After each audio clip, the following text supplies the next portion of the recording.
ku mugabo wawe nta jambo ryiza, ariko imbere y'Imana hari ijambo rihumuriye. Najyaga njya gusenga, najya gusenga Imana ikambwira nzakugirira neza. Ndashimira Imana uwo mugore atakinyirukanka. Aleluya. Biravuga ngo byavuye se kuki? Ngo bya kw'Imana yonyine ngo yantoreye guhirwa. Reka nkubwira hano mwizi tuzakubitirwa ariko zahirwa. Imana ishimwe cyane. Inshuti bakunzi b'Isoko y'Abizera TV, imbere yacu mureba hari umukozi w'Imana. Mbere na mbere manje kugusuhuza, ikaze kuri izi kamera zacu. Nawe Imana iguha umugisha. Hanyuma turabona waba ukereye, turabona usa neza, ariko by'umwihariko uracyari umusore.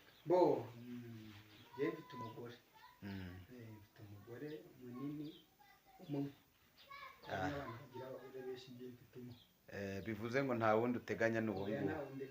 Imana iguha umugisha. Rero ikaze kuri iyi channel, tuguhaye ikaze kandi ugubwe neza. Hanyuma turabakiriye kuri izi kamera, kanya nkaka muradupfunyikiye.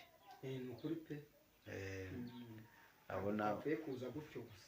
Imana iguha umugisha. Ngaho rero mutugezeho icyo Umwami Imana yabahaye kutugezaho kubakurikiye ibiganiro byacu umunsi ku munsi. Murakoze. Mbere yuko mbagezaho icyo umwuka ambwiye kugeza ku bantu badukurikiranye kuri Isoko y'Abizera TV, hanyuma reka tubanze dusenge. Mana Data wa twese tuhimbaje, tugushimye kuri Imana ikomeye mu Uwiteka Mwami, ukora imirimo n'ibitangaza tugatangara. Habwa icyubahiro kuko wemeye ko tugera kuri izi kamera za Isoko y'Abizera TV. Nyemera rero abagiye gukurikirana iki kiganiro kigiraho kibakura, kigiraho naho kibageza.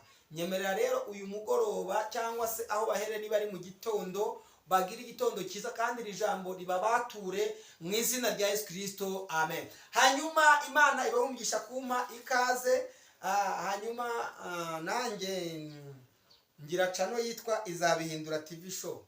Hanyuma abantu bakurikiye Isoko y'Abizera TV, mujye kuri Izabihindura TV show mukande subscribe. Hanyuma abari kuri Izabihindura TV show namwe muze ku Isoko y'Abizera TV mukande subscribe, dushyigikirane. Imana ibamera umugisha.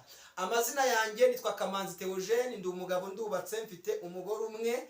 Imana yangiriye neza, Imana ishimwe cyane. Hanyuma tugiye gusoma ijambo ry'Imana dusanga hano muri Yobu ibice byaho 13. Imana ishimwe cyane. Hanyuma nzanye ijambo rivuga ngo shaka uburyo cyuvugana n'Imana, kuko twategereje, twavuganye n'abantu, ibyo tuvuganye ntibabikora, ariko tuvuganye n'Imana ibyo tubwigira gute irabikora. Shaka uburyo ki rero uvugana n'iki n'Imana. Niryo jambo tugiye gusoma hano muri Yobu ibice byaho 13. Turahera ku murongo waho wa 2. Reka dusome mu izina rya Yesu. Haravuze ngo ibyo muzi nanjye ndabizi, ntimundusha. Nukuri ndashaka kuvugana n'ishobora byose, kandi ndifuza kwiburanira ku Mana. Ariko muri abahimbyi b'ibinyoma, mwese muri abavuzi badafite akamaro. Icyama mugahora rwose mwaba mugize ubwenge. Noneho nimwumve urubanza rwanjye, kandi mutegere amatwi kuburana kw'iminwa yanjye. Mbese murashaka kuburanira Imana, muvuga ibyo gukiranirwa, mukariganya, murayicira urwa kibera. Murashaka kuvugira Imana, mbese ibagenzuye aho byababera byiza. Murashaka kuyiriganya nk'uko umuntu ariganya undi. Nukuri izabahana niba muca urwa kibera rwihishwa. Mbese gukomera kwayo ntikuzabatera ubwoba, igitinyiro cyayo kikabagwira. Amagambo yanyu akomeye nk'imigani imeze nk'ivu. Ibihome byanyu ni ibihome by'ibyondo. Umurongo nagendereyeho rero n'uyu nguyu uragwa 13. Haravuga ngo nimuceceke mvuge, muceceke mundeke mvuge, bingirire uko bishaka. Ni iki gituma nirya nkimara ngahara amagara yanjye? Imana ishimwe cyane. Ni iri jambo tugiye kuvugaho. Imana ishimwe cyane. Hanyuma abantu mujya musoma Bibiliya, iki gitabo cya Yobu muragisoma cyane. Iyo tugenzuye dusanga cyangwa se abasomyi ba Bibiliya nta muntu wigeze ahura n'ibigeragezo nk'ibyo Yobu yahuye nabyo, ariko ibi bigeragezo ushobora kwibaza ngo byaturutse hehe. Abantu benshi iyo bahuye n'ibigeragezo bahita bavuga ngo toka Satani. Bibutse neza ko ibigeragezo byose ntabwo bituruka kuri Satani. Hari ibituruka ku Mana, hari ibituruka kuri Satani, hari n'ibyo umuntu yizanira. Imana ishimwe cyane. Aha Yobu rero ibi bintu byose yari yicayemo ntabwo ari byari biturutse kuri Satani, nta nubwo ari byo yari yizaniye, ahubwo ni ibigeragezo byari biturutse hehe? Ku Uwiteka. Imana ishimwe. Mwibuke musomye mu gice cya mbere haranditse ngo uhere ku murongo wa mbere haravuga ngo mu gihugu cya Usi ngo hariyo umugaragu wanjye nkunda kandi nkagira gute nkamwishimira. Bene data nshuti z'umusaraba bakundwa mudukurikiranye ku Isoko y'Abizera TV, iyi Imana imaze kuguhamagara ikakwishimira igutanga mu maboko ya Satani kugira ngo Satani akugerageze, kugira ngo Imana irebe ko uyihakana. Rimwe na rimwe tujya duhura n'abantu bihakanye Imana ari uko bageze mu bigeragezo, bihakana Imana ari uko bageze mu bikomeye, ariko twebwe turashimira Imana. Niyo mpamvu umuririmbyi yaririmbye aravuga ngo naho ndiho naho napfa aravuga ngo nzi ko nkundwa n'Uwiteka, Yesu amenya byose ndamahoro. Muri ibi bice 13 tumaze gusoma, ahangaha Yobu yari arimo asubiza abavandimwe cyangwa se inshuti ze. Imana ishimwe cyane. Uhereye ku murongo wa mbere aravuga ngo dore ijisho ryanjye ryarabibonye, ngo n'ugutwi kwanjye kwarabyumvishe. Aravuga ngo ndetse nimundusha kugira gute kubimenya. Jya ubwira abantu baguca intege, jya ubwira abantu baguhamagara bakubwira ko upfuye, ubabwire ko ibyo bazi nawe ugize gute ubizi. Niyo mpamvu umuririmbyi yaririmbira ngo mwijuru imbere y'Imana. Imana ishimwe cyane. Dufite umuntu utuvugira ngo ni umukuru w'abatambyi kandi yitwa Rukundo. Yobu aravuga ngo nimuceceke, arababwira ngo icyama mugahora rwose, ngo mwaba mugize ubwenge. Arababwira ngo mbese ko muri guca urubanza, ngo murashaka kuriganya Imana nk'uko umuntu ariganya undi. Aleluya.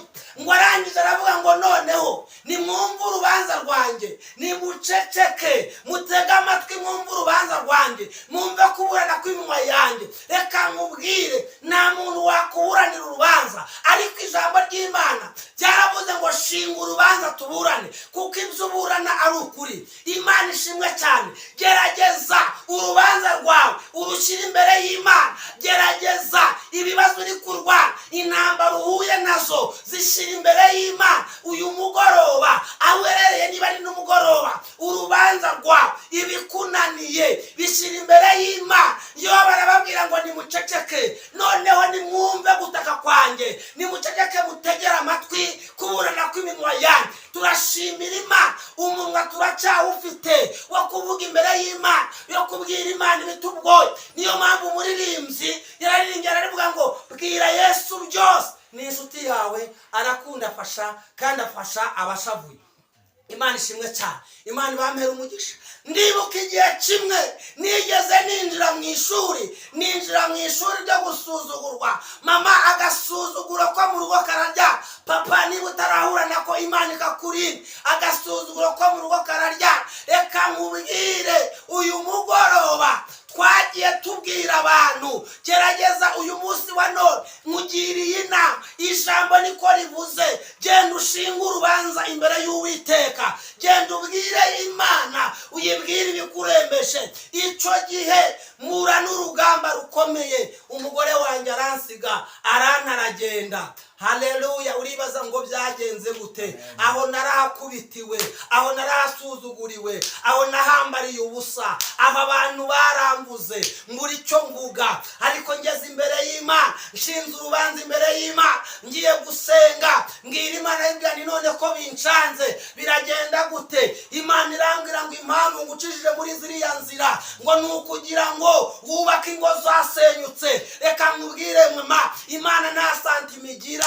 Impamvu Imana igushyize muri ibyo bigeragezo ni ukugira ngo nuhura n'ababirimo uzabahumurize. Imana ishimwe cyane. Yo baravuga ngo none se ngo nimuceceke mvuge bingirirweho. Arababwira ngo mbese ko muri kunshinza ibyaha, mwebwe Imana ibagenzuye aho byababera byiza. Eneta sitopa. turashimira Imana igituburanira aho tutari. Irashimira Imana icyo gihe yaramvuganiye. Reka nkubwire, nta handi amakuru wayakura uretse imbere y'Imana. Nta handi wakura ijambo ryiza. Mu bantu nta jambo ryiza rihaba. Ku mugore wawe nta jambo wahabona, ku mugabo wawe nta jambo ryiza wahabona, ariko imbere y'Imana hari ijambo rihumuriza. Icyo gihe najya gusenga, najya gusenga Imana ikambwira ngo humura, nzakugirira neza. Ndashimira Imana ko yangiriye neza. Ubu umugore atakinyirukanka.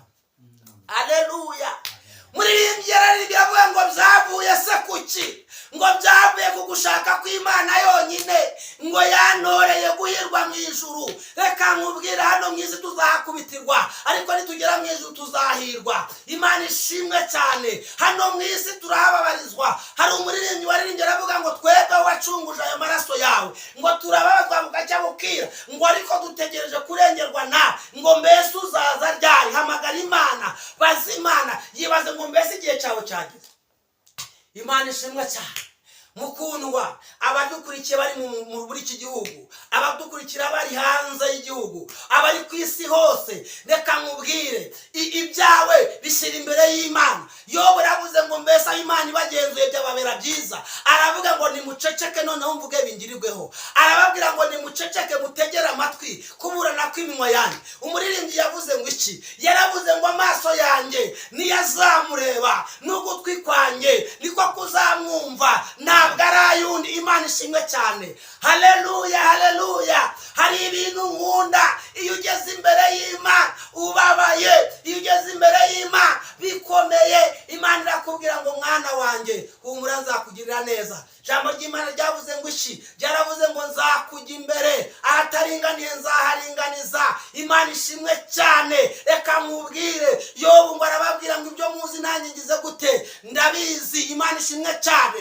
Reka nkubwire, uzasome mu bice 42 bya Yobu, ngo Imana yunamura Yobu. Imana ishimwe cyane. Uzi ko ikigeragezo urimo batazi ko ari Imana yakikugizeho. Uzasoma uhereye ku murongo wa 12 cyangwa se uhere ku murongo wa mbere. Ngo araho yageze ngo Imana itegeka Biludadi na Zofari, ngo itegeka abagabo batatu. Aba bagabo bari inshuti zayo, ngo irabategeka irababwira ngo nimufate amapfizi 7 y'intama, ngo muyajyane kwayo, ngo kuko mutavuze ibitunganye. Wari uzi ko abantu bakuvuze Imana igiye kubategeka? Imana ishimwe cyane. Bakuvuza amagambo mabi, Imana igiye kubategeka kongera kukuvuga neza. Wari uzi ko abantu bagusebeje bavuga ko ntaho uzagera, Imana igiye kubatuma bakakuzanira amafu, bakakuzanira n'ifeza. Wari uzi ko ibigutunga, ibigiye kugutunga muri no minsi ikomeye, bigiye guturuka ku bantu bakurwanyije.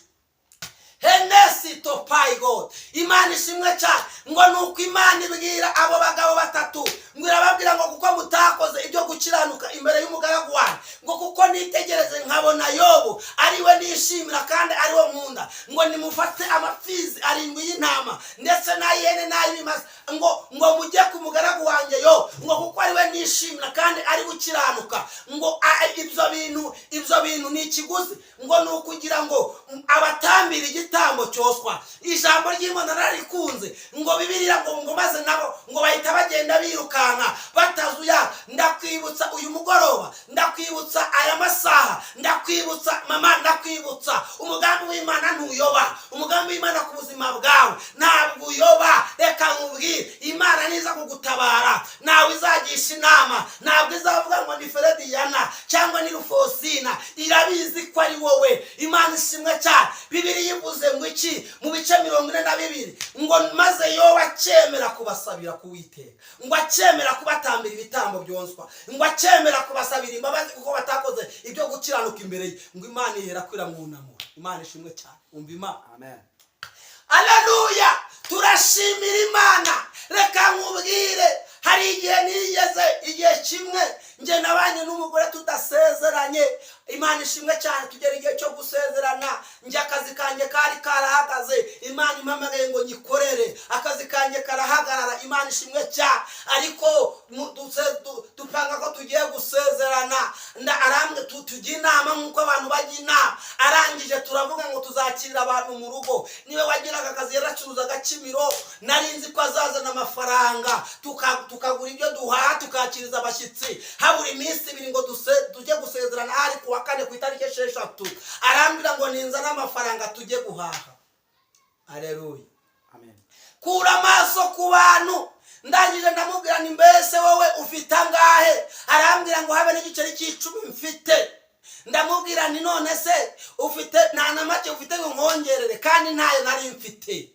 Imana ishimwe cyane. Icyo gihe nta n'urwara rwo kwishima nagiraga, ariko reka mubwire, hari ku wa mbere ndabyibuka azajya gusezerana ku wa 4 antangira mu muryango ngo ntabwo nsohoka, ngo ntabwo ajya guseba, ngo iyo Mana nsenga ngo iransebeje. Ariko naramubwiye nahagaze mu kwizera, ndamubwira ngo noneho kora devi y'ibintu byose wumva ukeneye, ubundi yime nguha amafaranga. Mama, papa, nshuti z'umusaraba, abadukurikiranye bafite ubukwe, Imana igikora ubukwe nta mafaranga. Niyo mpamvu umuririmbyi yavuze ngo nta bya none nta biza byantandukanya nande na Yesu. Imana ishimwe cyane, kandi Imana ibamira umugisha. Icyo gihe umugore ndamubwira ni akora devi. Icyo gihe ayo mafaranga 78,000 byari byinshi, nta n'urwara rwo kwishima nagira, nta n'uwo nari bubwire ngo name n'igihumbi cyangwa ame n'igiceri cy'ijana. Ariko ndashimira Imana, ku wa 2 bucyari ku wa 2 umuntu arampamagara ngo njye kumusengera, ankubita 53,000. Namfite umunezero. Reka nkubwire, narinzanye ijambo rivuga ngo shinga urubanza imbere y'Imana, shaka uburyo ucuvuga, va mu bantu ushaka uburyo ushaka ijwi ry'Imana, ushaka uburyo uvugana n'Imana. Imana ishimwe cyane. Ari abantu bakuvuyeho kubera ko wavuganye n'Imana, kubera ko hari kimwe navuganye na bagiye kukugarukaho. Hari inshuti zakuvuyeho kubera ko Yobu yarababwiye ngo ijisho ryanjye ryarabibonye n'ugutwi kwanjye kwarabyumvishe, ngo nimundusha kugira gute kubimenya. Kandi tugiye gusenga Imana. Imana ishimwe cyane. Haleluya. Ndashimira Imana. Icyo gihe Imana yahanambukije neza, ubukwe buraba. Nafashe uwo munsi, nafashe mu 100,000 angahe. Narinzi ko ndambara ikote nagiraga ryacuye, ariko ndashimira Imana. Nahuye n'umuntu antera inkunga, amikote amanikanzu umugore azambara, ubukwe buraba. Imana ishimwe cyane. Yarazi ko dusebye, yarazi ko dupfuye nta bukwe buzaba, ariko ndashimira Imana, byarabaye, amafaranga yarabonetse. Reka mubwire ibyavuye hehe? Byavuye ku gusenga. Nagiye kuvugana n'Imana, mbwira Imana y'ibya none ko bincanze bigende gute. Imana irambwira ngo humura nzabikora. Imana ishimwe. Ndashimira Imana ko yabikoze. Rero Ernestistapo enawa, ndabwira abantu, Imana igiye gutanga ihumure mu bantu bari bahungabanye. Imana itanze ihumure ku buzima bwabo, mu bantu bari barwaye. Ernestifo edai. Imana ishimwe cyane. Imana irambwiye ngo ije gukiza. Imana ishimwe cyane. Tugiye gusenga Imana. Nari nkuzana ijambo rivuga ngo shaka ijwi ry'Imana. Reka abantu shaka ijwi ry'Imana, reka amajwi y'abantu ahubwo ushaka ijwi ry'Imana. Mana data twese uri mu ijuru, turagushimye, turaguhimbaje. Uri umunyembabazi, uri Imana ikomeye, uri Imana ivuga bikaba, uri urangiza rwa burundu, uri Imana iteye ubwoba. Ndakwinginze Mwana, abantu bumvise iri jambo rigira aho ribavana, rigireho naho ribageza. Nyemera rero gomeze gukora iby'imbaraga kandi wigaragaze ubuntu bwawe Uwiteka Mwana. Twebwe turabibye, nyemerera ibyo tubibye byere kandi bigira imbuto nziza mu izina rya Yesu Kristo. Amen. Urakoze cyane mukozi w'Imana. Abagushaka bagukura hehe ko uvugira Imana neza? Abashaka ko babasengera, abashaka ko bakomeza kubaha ku buhamya bwa Imana yagukuye, bagukura hehe? Se bakubona hehe? Abantu bankeneye banshaka, ngira nimero ya telefone. Nimero yanjye ya telefone ni 0787632328 iba kuri WhatsApp, cyangwa se wajya no kuri Izabihindura TV show ziba ziriho. Murakoze. Imana ibahe umugisha. Imana ikumpera umugisha mwinshi cyane.